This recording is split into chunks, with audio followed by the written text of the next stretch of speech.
Hello, good evening, everyone. Welcome to Fuzzy Sets Logics and Systems in Application, Week 10. I'm your teaching assistant. My name is Saladi Pravalika. I'm a PhD student and a Prime Minister Research Fellow from the Indian Institute of Science. So, before we get started, I would like to give a set of instructions. So, this session is being recorded and be respectful during the session. And please put all your questions in the chat box during the session. And in these sessions, I'll be discussing mostly on the theory part and some problems as well as MATLAB wherever necessary. Okay, so we are almost at the 10th week now. So the two more classes are left, and after the two remaining classes, I'll also be taking one additional class. And in case if you guys want me to cover any topic, just let me know beforehand so that I can cover in the final topic, final class. So that is going to be an additional class, and in that additional class, so what I have been doing so far in other courses was that I give a recap of the entire 12 weeks, and then basically I after the recap, some problems have been solved based on the previous years, and then we'll discuss if anyone has any questions or any doubts in the topics which are covered in the course. Those topics will be covered in the additional week. Okay, so with that, I'll get started with today's session. So in the last session, we have seen concentration and dilation. And apart from that, we have looked at negations, complementations, and connectivities as well as linguistic hedges, right? So today is a bit of an extension to what we have looked at earlier. Okay? And today, the first one that we are going to cover is a contrast identification, sorry, intensification. So when we were discussing about concentration, we were taking the square of the membership function, and when we were taking the dilution, we were taking the square root of. And concentration in concentrations, we not only just k equal to 2, but we take any values which are greater than 1, right? So now when we are using this contrast intensification, so we have a linguistic value a, and then we take the intensification of that. So here, if the membership value lies in between 0 to 0.5, then we take the membership value to be 2 times a squared. So where a being the linguistic value or a fuzzy set. And if the membership value is greater than 0.5 and less than 1, then we take the negation of 2 multiplied by negation of a whole square, where a being the linguistic value or the fuzzy set. So by observation, you can understand that when you take 2a squared, then the value of the membership is going to diminish. Whereas when the membership value is greater than 0.5, when you take the negation of 2 into negation of a whole square, then the membership value is going to increase.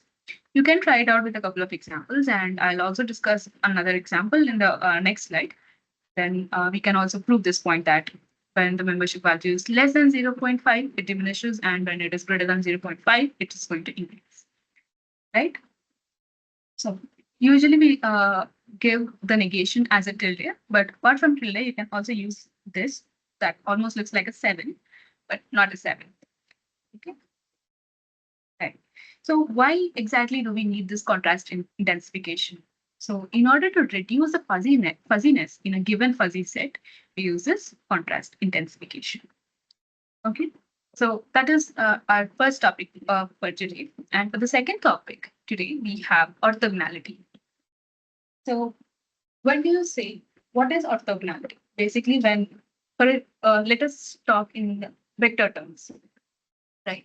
When we have two vectors like A and B, we call both of them as orthogonal when they are at 90 degrees, right?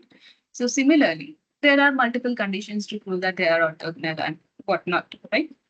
So here, let us say we have a term set T of X, right? And we can represent, we have multiple terms in it, T1, T2, T3, so on till Tn.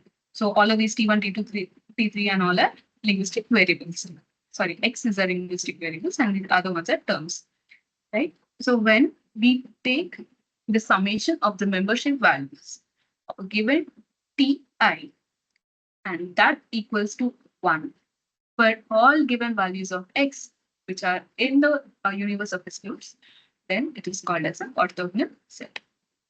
Okay, so you will understand this orthogonality when we solve a problem or so. Okay, so with that being said, let us look at a problem now. So yeah, here we have an example a equal to 0.2 for a given value of 1 plus 0.7 for a given value of 2 plus 0.1 for a given value 3 and 0.8 for a given value 4.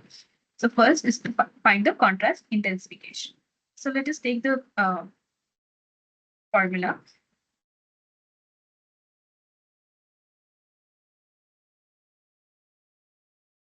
Right, I'm putting the contrast intensification value here. Right.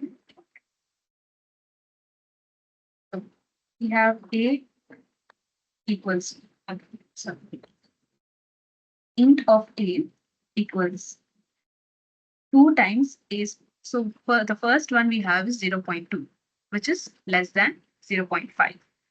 So we take 2 times 0.2 whole square for given value of 1 plus 0.7 is greater than 0.5. So we take negation of 2, negation of 0.7 whole square for a given value of 2 plus 0.1 is less than 0.5. So we take 2 into 0.1 whole square for given value of 3 plus negation 2 into negation 0.8 whole square for given value of 4. Right? So this I can write as 2 into 0.04 given 1 plus, so this is 1 minus 2 times 1 minus 0.7 whole square divided by 2 plus 2 into 0.01 given 3 plus 1 minus 2 into 1 minus 0.8 whole square given 4. Right? So this is equal to 0.08 given 1 plus 1 minus, this is going to be 2 into 0.3 whole square, so which is equal to 2 into 0.09, so which is equal to 0.18. Right, so 1 minus 0.18 given 2 plus 0.02 given 3 plus 1 minus 2 into, okay, let me just write it here itself. So this is 2 into 0.2 whole square. So that is equal to 2 into 0.04. So that is equal to 1 minus 0.08 given 4. All right. Yeah. So the final is 0.08 given 1 plus. So how much will this add up to? 0.8, 0.72.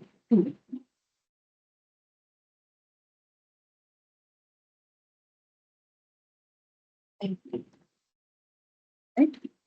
Plus 0.023 plus 0.92, right? 4.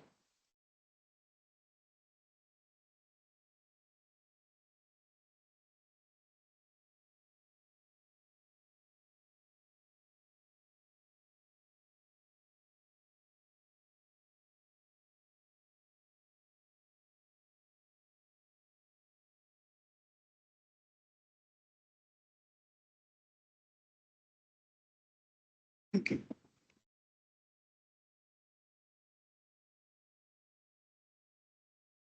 Okay. So yes.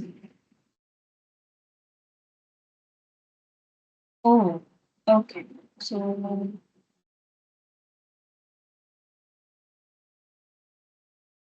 we had a value of 0.2 for x equal to 1, and that 0.2 had become 0.08. The value had diminished, and 0.2 is less than 0.5, right? And then we have 0.7, which is greater than 0.5. So according to the theory we had, it should increase. So from 0.7, it had changed to 0.82. So from 0.7, it had increased to 82.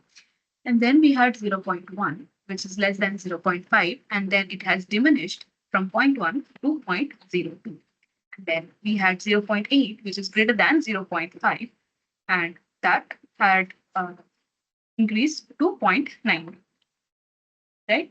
So far, I hope you all clear. Okay. So now we are going to find the orthogonality.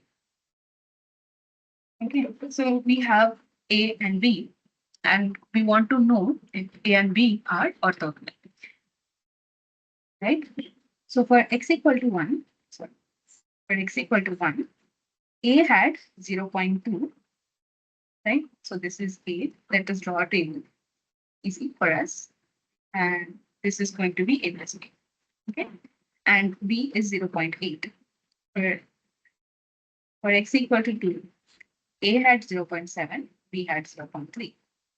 For x equal to 3, A had 0.1 and B had 0.9. And x equal to 4, A has 0.8 and B has 0.2. So now when we take the summation of these two, the first one is 0.2 plus 0.8, which is 1.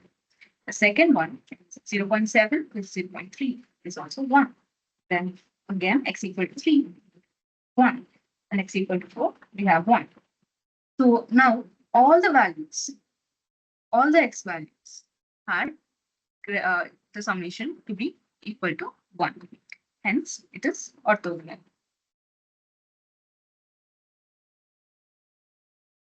Okay. And then we have fuzzy if-then rule. So, okay, before I get into the next topic, I hope you all are clear with the contrast intensification as well as orthogonality. So if there are any questions, please put it in the chat. Right? And then, uh, we have fuzzy if-then rule. So just if you do any programming, let us say C, C++, Python, or MATLAB or anything, you have a condition called as if-else conditions. So you give a condition with if. So if this is happening, then you run a block. If that is not happening, then you'll go to the else block, right? But this is somewhat similar. But as the wording says, if this condition is solved, if this is true, then that is true. It is like that. Okay. So in our fuzzy terms, we say if x is A, then y is B. If this is that, that is going to be different. Okay. So x is A is called the premise. Okay. So you are going to give a condition. You are going to give a base. And based on that, your y is going to be calculated. So this x is A is called as a premise, and this A is always going to be a fuzzy set. So the A is always a fuzzy set. And if x is A, then we are saying y is B. So y is B is the consequence. Since x is A, it resulted in y being E. So y being B. So that is a consequence or the conclusion that you draw. Okay. So this B may or may not be a fuzzy set. It may be a fuzzy set or it can be a crisp value as well. Okay.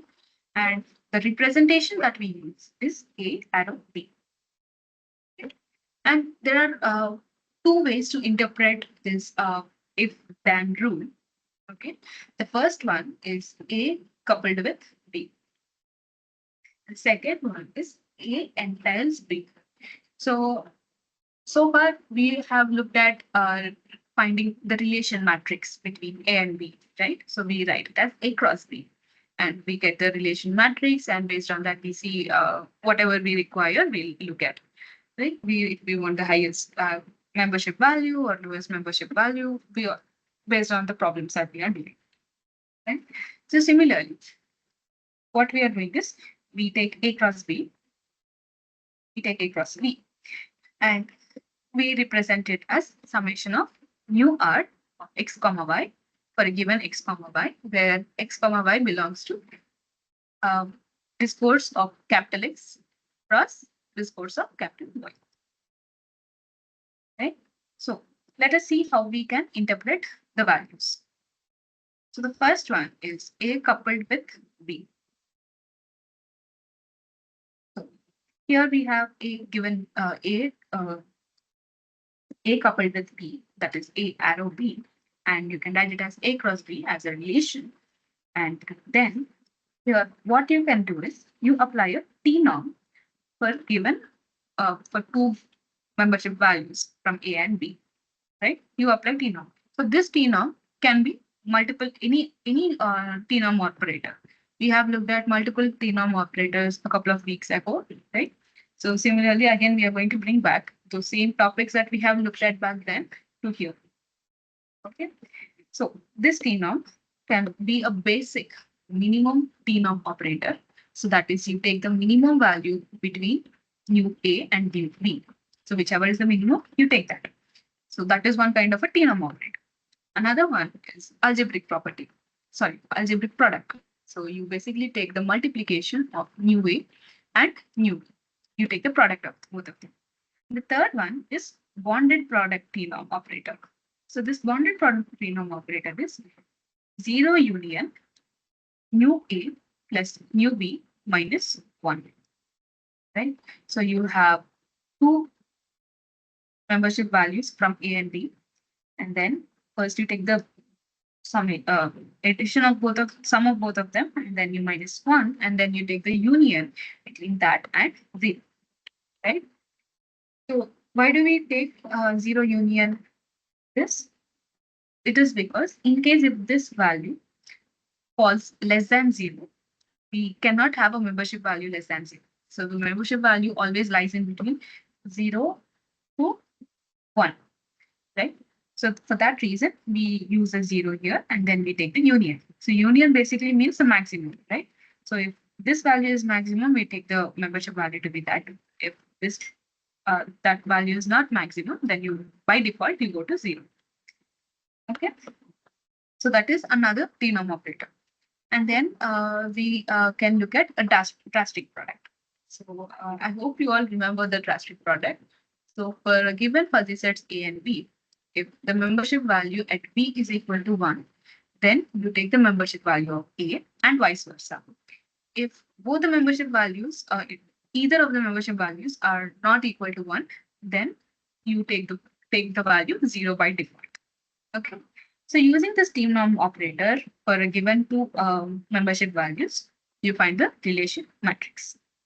Okay, so that is how you interpret A coupled with B. Okay, so it's simple. You have looked at all of these in the previous classes, so I'm not again repeating all of these things. Okay.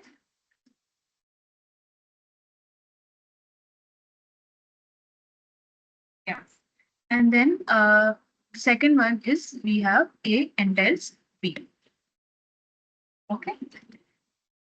In A entails B. So similar to what we have done before, we'll also take here. So instead, we have completely different forms. Okay. So the first one is material implication.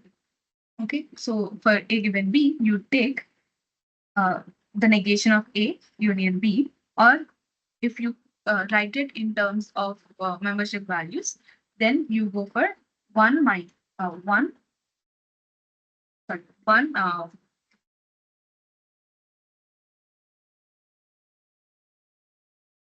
1 minus mu A plus mu B, and then you take the minimum value in between that and 1. So we use this 1 because we do not want our membership value to cross the value 1. Right? And this is called as Jatte's arithmetic rule. And then we have propositional calculus. And for the propositional calculus, we take the negation of A union A intersection B. So this is nothing but 1 minus mu A, and then you take the union of mu A, sorry, intersection UB. So this is called as Jatte's Maxmin rule. So, and another kind of form that you can go is extended proportional calculus. Okay, so which is 1 minus nu A intersection 1 minus nu B and whole of union. So this is a Boolean fuzzy implication. And then you have generalization of modus ponens.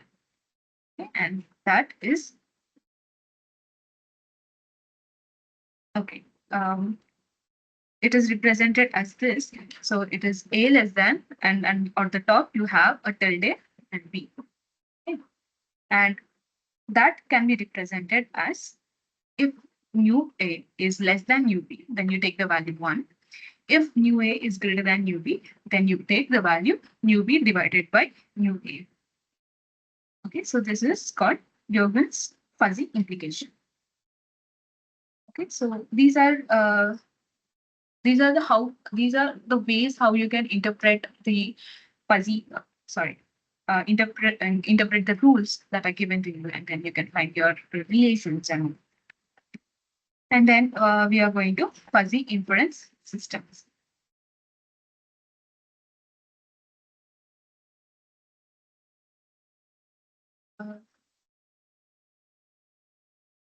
Okay.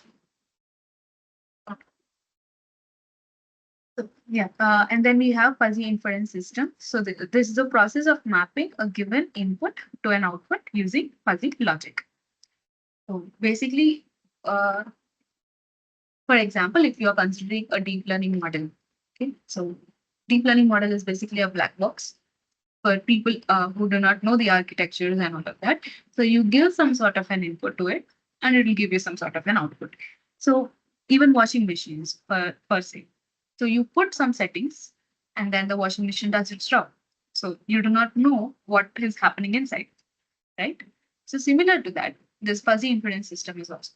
So you give some input, and then based on some set of rules and conditions that it has and all the prior knowledge it has, it is going to make a decision, and then it is going to give you an output. Okay. So let's look at the process of this fuzzy interference system. So first we have an input. So this input can be a crisp input or a fuzzy input. So we do not want a crisp input to be taken. For that reason, we add a block called as fuzzifier. Okay, so this fuzzifier job is to convert a crisp value into a fuzzy value. In case if it is already a fuzzy value, then it is not going to change anything. It is just going to leave it as a fuzzy value. Okay.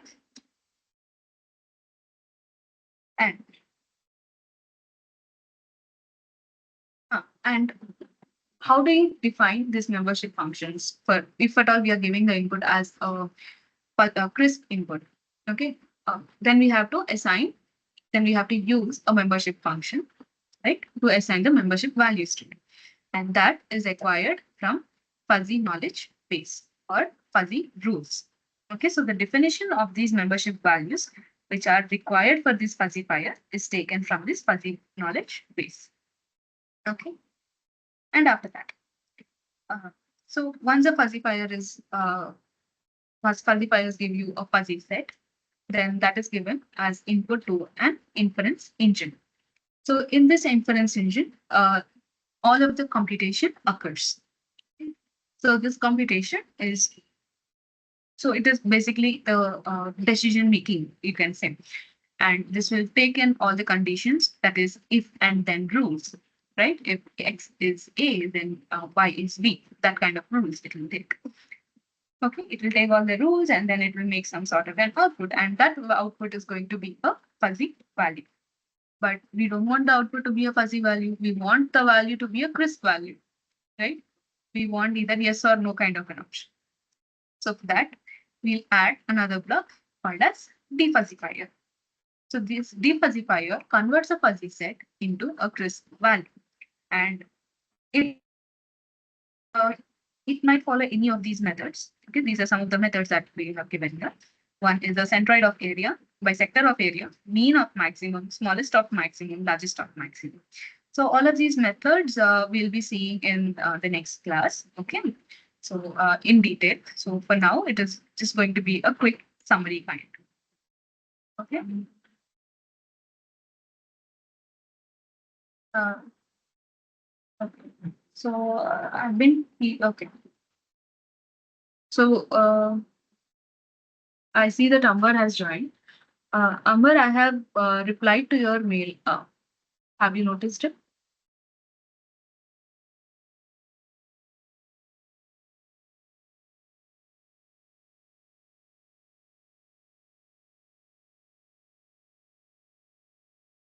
Do let me know if you have any follow-up questions on that. Okay, I have asked a couple of EC students from my institute, so both PhDs and masters, and based on what inputs they have given to me, I have replied to you. Okay, so do let me know if you are interested in any other branches as well. Okay, so that I can talk and let you know.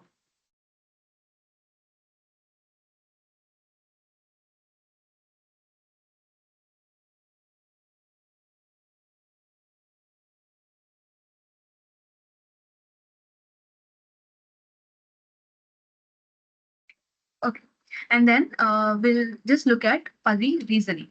So here we said we have a fuzzy knowledge base, right? In that we also have the if and then rules. So these rules can be different types. Okay, so I can keep a single rule with a single antecedent. What is an antecedent? It's the premise, right? So this when we say if x is a then y is b, then x is a is the antecedent, right? So we might have single antecedent or we might have a single rule with multiple antecedent. So if x1 is a1 and x2 is a2, then y is b. And then we have multiple rules with multiple antecedents. Okay. So we'll look at these questions in detail later. Okay. Not for today. For today, it's just to give you an idea of what kind of fuzzy reasonings we do have. Okay. And then this was taken from the class. So the classification of the fuzzy inference systems, right? So you have a fuzzy rule-based models, right? And they are classified into additive and not additive. And in non-additive, you have Mamdani model and Larsen model.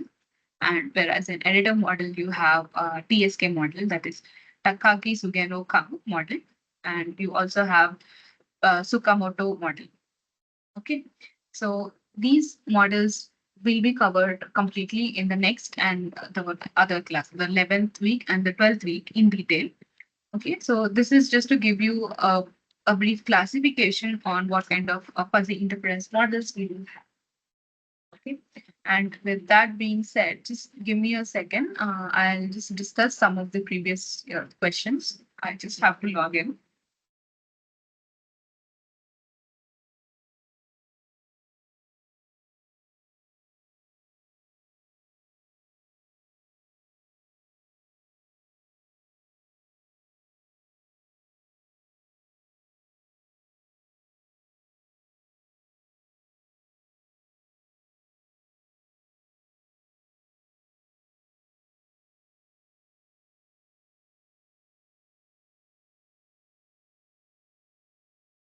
Just hold on a second. The internet is a little weak.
Just hold on 1 minute.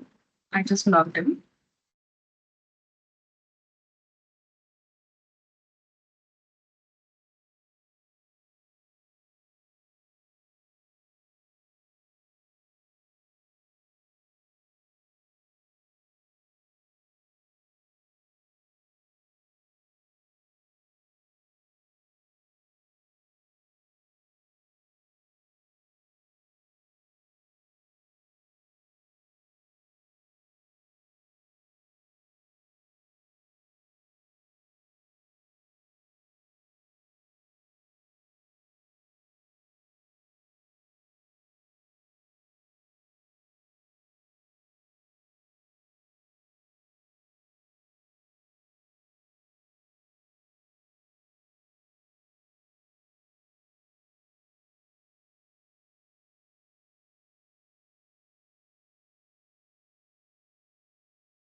Meanwhile, if you have any questions, please put it down in the chat box.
Okay. So one question is for a equal to 0.1 given 1 plus 0.3 given 2 plus 1.0 given 3 plus 0.5 given 4. What will be the membership value at generic value, variable 2 obtained by int A, intensification, contrast intensification A, right? Your options are 1, 2, 3, right? So for x equal to 2, which is 0.3, so you take 2 of A square, right? So 2 into A is 0.3 whole square. So it's 2 into 0.09, which is equal to 0.18, right? So your answer is C. I hope it is visible.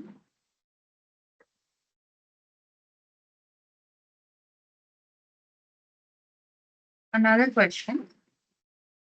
So in the same fuzzy set as before, what will be the membership value at generic variable 4? Okay, so that is 0.5. So when mu is equal to 0.5, 2a square and negation of 2 into negation of a whole square, both will give you the same values. Okay, So let's just do with this. So it is 2 into 0.5 whole square. That is equal to 2 into 0.25. That is equal to 0.5. Okay.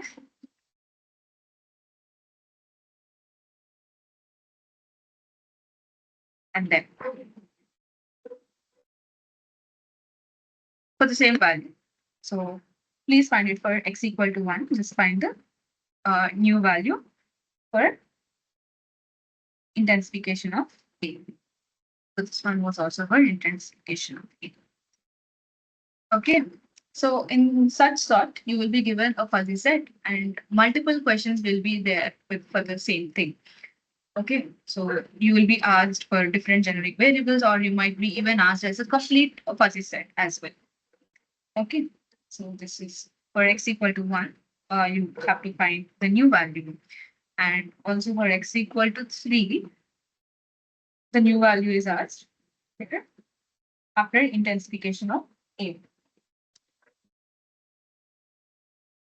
Okay. And there is another question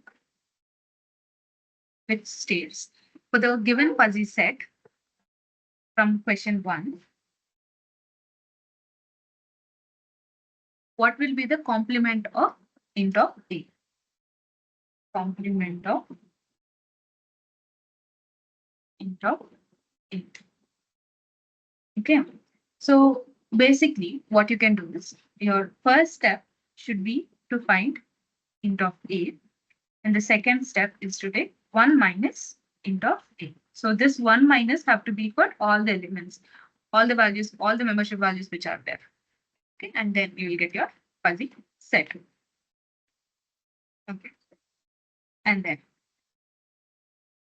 for this, if x is equal, sorry, if x is A and then y is B, then which statements are true? Okay, I'll just read out the statements for you. X is A is called as a consequence and y is B is called as an antecedent. Option B, X is A is called as antecedent and Y is B is called as a consequence.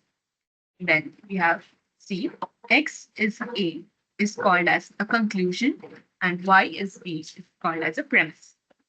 Option D, X is A is called as a premise and Y is B is called as a conclusion. Okay. So which of these are right? So we all know X is A are nothing but premise and antecedent. And for Y is B, it's called as a consequence or conclusion. So you have to see which of the statements is giving the right answers and then you can answer it. For all the options that I have read out, B and D are the right answers. Okay.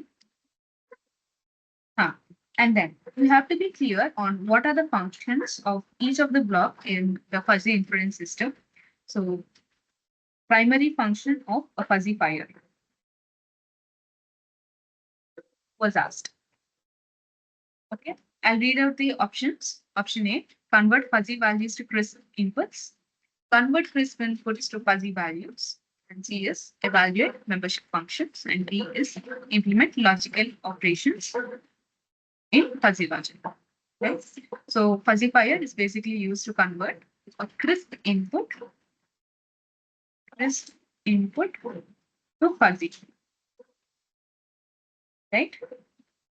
And then primary function of the fuzzy fire. The vice versa of a fuzzy fire, right? So this converts a fuzzy into a crisp input.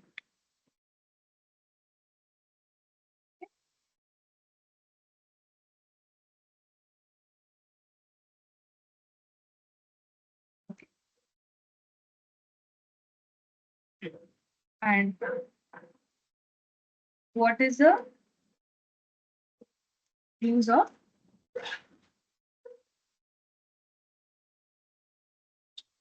contrast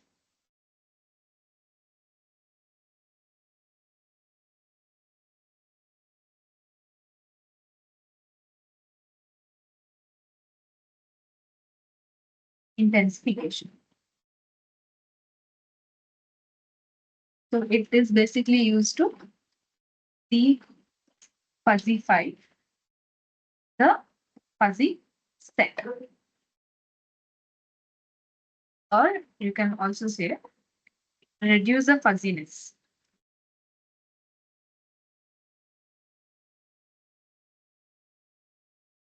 Of the fuzzy set. Okay.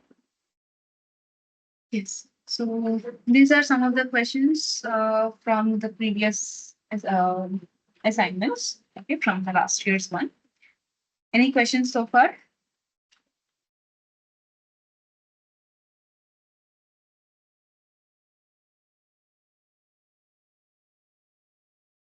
Okay, I'll be away for around 10 to 15 minutes if that's okay.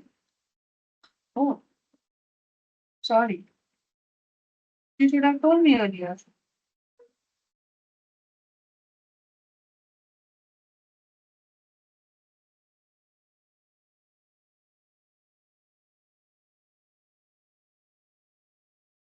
Is it visible? I have put everything together. I'll just be away for 10 to 15 minutes. Okay, and I'll be back. But meanwhile, if you have any questions, please put it in the chat box and I'll answer them. Okay, just give me 10 to 15 minutes.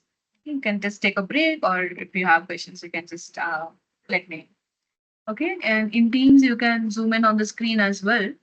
Okay, so you can just zoom into the screen and note down the questions. Steady. Okay. Okay, thanks a lot. Just give me some time.